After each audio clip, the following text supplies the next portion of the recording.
Margaret, thank you for clearing that up.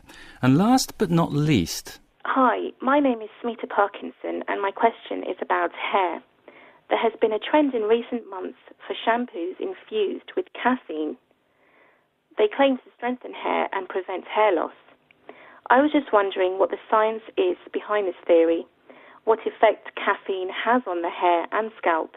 Questions we put to Dr Paul Farrant, consultant dermatologist at Brighton and Sussex University Hospital Trust and a specialist in hair loss.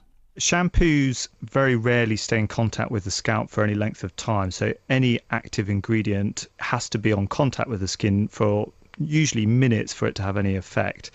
The question then is whether caffeine as an ingredient has anything other than normal cleaning properties.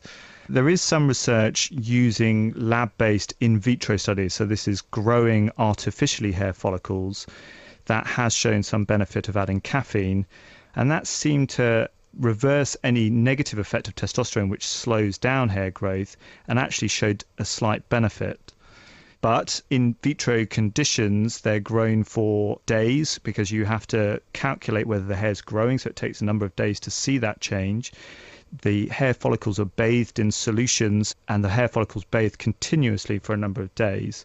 So that's not going to be the same situation as applying a shampoo that may be, if you're very lucky, on the scalp for a couple of minutes. There is a rationale that you may be able to get chemicals to absorb through hair follicles.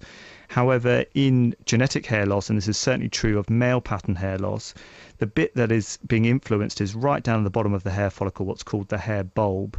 So anything applied to the surface has to be able to get right down to the hair bulb, and it has to stay there and exert an effect. It's not just a case of breaking through the skin and being absorbed into blood vessels, because that will just transport the caffeine away. It has to sit around that hair bulb for probably days. It needs to be a continuous thing. And that's where we don't have the science. I think there is science that shows that caffeine can stimulate hair growth in a dish.